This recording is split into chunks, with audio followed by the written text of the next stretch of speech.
बिस्मिल्लाहिर्रहमानिर्रहीम।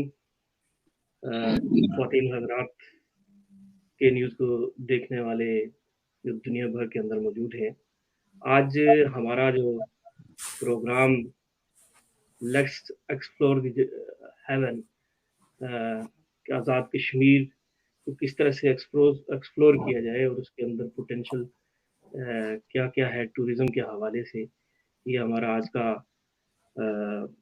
मौज़ू है।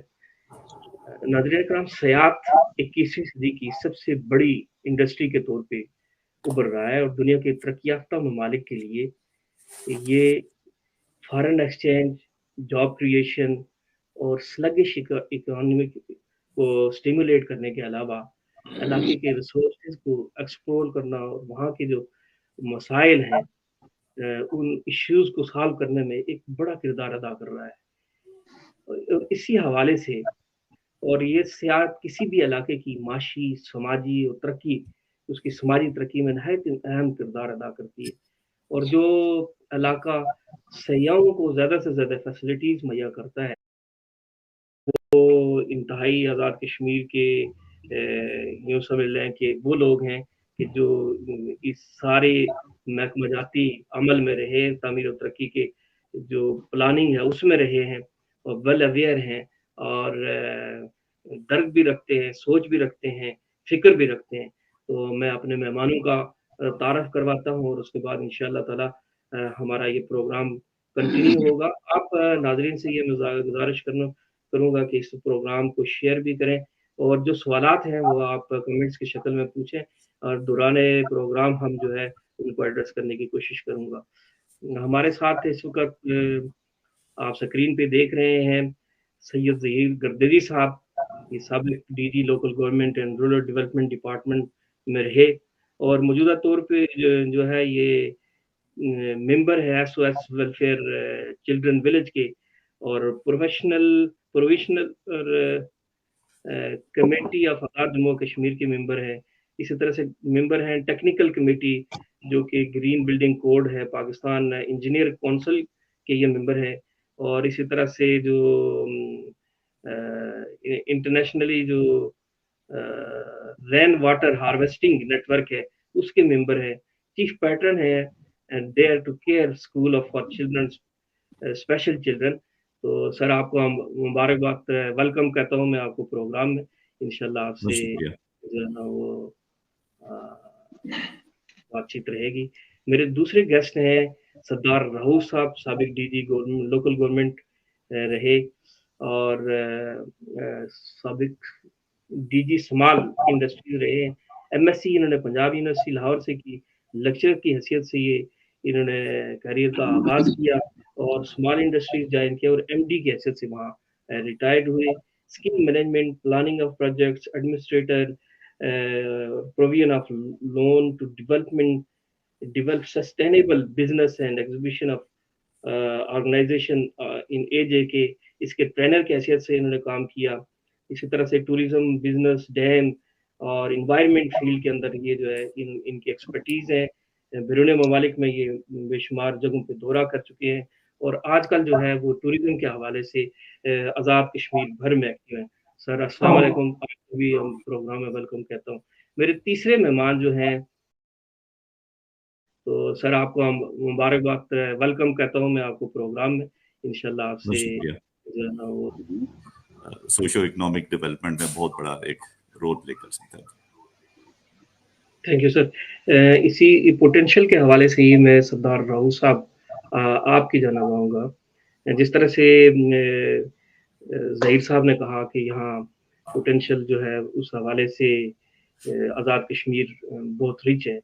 तो आप इस पूरे अरसे में इस सियाहत की इस सरगर्मी में एक्टिव भी हैं। तो हालिया जिस तरह से इन्होंने कहा कि हम पोटेंशियल को नागा पीर के ऊपर आपने एक फेस्टिवल करवाया, वहाँ बड़ी तादाद में लोग भी आए। लेकिन ये नागा पीर उससे पहले तो वो एक्सप्लोर नहीं हुआ था। जब हम पोटेंशियल की बात करते हैं तो आज़ाद कश्मीर की अ, इस सूरत-ए-हाल में जो हमें सेहत के हवाले से या टूरिज़्म के हवाले से जो पिकनिक पॉइंट्स हैं, वो तो अभी तक पूरी तरह से एक्सप्लोर नहीं हुए हैं। तो आप क्या इंडिकेटर्स तय करते हैं जब आप कहते हैं कि यहाँ इस इलाके में पोटेंशियल है जी, तो किन इंडिकेटर्स के तहत आप उसको मार्क करते हैं कि ये इलाका इनरिच है पोटेंशियल के लिहाज से? अच्छा, इस तरह है कि अल्लाह ताला ने कश्मीर को बेपनाह खूबसूरती से, सीनिक ब्यूटी से, बर्फानी पहाड़ों से, दरियाओं से, वादियों से और आबशारों से नवाज रखा है। और जब आप पाकिस्तान से कश्मीर में दाखिल होते हैं तो अगर आज़ाद पतन से आप कश्मीर में दाखिल हों, मंगला से दाखिल हों, अगर आप कोहाला से दाखिल हों और अगर आप बरारकोट से दाखिल हों, तो आप कश्मीर में जब इन होते हैं तो हर आधे किलोमीटर के बाद यहाँ की टोपोग्राफी के अंदर एक चेंज नजर आएगा और अल्लाह ताला का हसन नजर आएगा। और अल्लाह ताला ने बेपनाह खूबसूरत इस इलाके को बनाया है। हमने दुनिया में बहुत सारे मुल्क भी देखे और बहुत सारे लोगों से डिस्कशन भी की, लेकिन जो खूबसूरती यहाँ पे मौजूद है, अल्लाह ताला ने इससे ज्यादा और खूबसूरती कहीं दुनिया में कम मुल्कों में हमें जो एक्सप्लोर करने से या हमें देखने से जो नजर आई है। लेकिन यहाँ की खूबसूरती दुनिया में एक यूनिक किस्म की खूबसूरती है। और यहाँ सबसे बड़ी बात यह है कि रिसोर्सेज हैं, उसको मोबिलाइज नहीं किया जा सका और कुछ ऐसे फैक्टर थे कि जिसकी वजह से ये मोबिलाइज हो सकी। और ये छोटा सा एरिया जिसकी आबादी जो है तकरीबन 45 लाख के करीब करीब है, तो ये इसको अगर इसके पोटेंशियल को मोबिलाइज किया जाता, आज हम सेल्फ रिलायंस की तरफ काफी हद तक आगे बढ़ जाते हैं। लेकिन गुज़श्ता चंद सालों से हम देख रहे हैं कि ये जो हमारे रिसोर्सेज हैं, ये जो खूबसूरती है, ये पहाड़ों की जो ब्यूटी है, ये दरियाओं के और चश्मों की जो खूबसूरती, यहाँ इसको एक्सप्लोर करने के लिए जब हम निकले हैं, और उससे पहले भी बहुत सारा काम हुआ था, तो अब ये एक ऐसा एक यहाँ के एक ट्रेंड डेवलप हो चुका था पब्लिक के अंदर कि हम लिंकेजेस डेवलप कर रहे हैं इस पोटेंशियल को बिजनेस के साथ, इंडस्ट्री के साथ, और इसके बाद रिलीजियस टूरिज्म को हम प्रमोट यहाँ कर रहे हैं।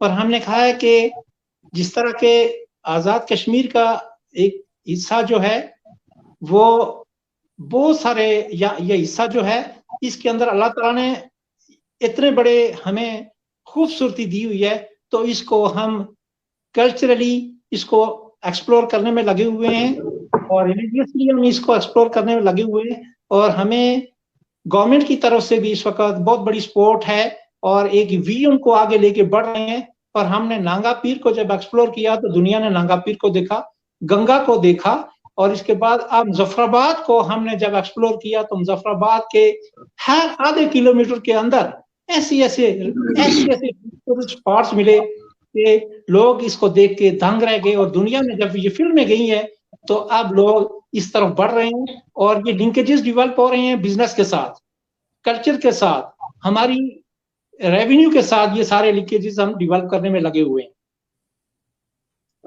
सर, मैं आपसे ये पूछना चाहूँगा, जिस तरह से इन्होंने जिक्र किया कि किले हैं और शारदा के अंदर मौजूद हैं, तारीखी मकामात हमारे हैं, आसार कदीमा के हवाले से है, लेकिन अगर हम एक मुजफ्फराबाद के उस किले को हम देखें तो वो भी टूट-फूट का शिकार हो रहा है। तो हमारे जो ये प्रिजर्वेशन है, उस हवाले से क्या कुछ हो रहा है और क्या कुछ करना चाहिए, ये और ये किसकी ज़िम्मेदारी बनती है?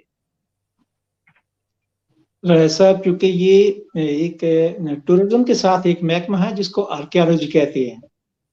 तो जिस किले मुजफ्फराबाद की बात करते हैं, रेड उसको किला कहते हैं, तो वो लाल किला कहते हैं जिसको।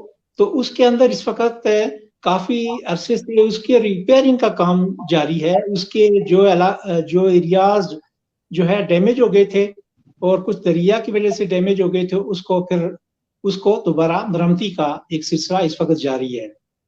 इस तरह से हमारे में ये बात करूंगा कि आर्कियोलॉजी वाले अपनी जो उनका बजट है उसके अंदर पास उनकी प्रायोरिटीज हैं, तो प्रायोरिटीज के अंदर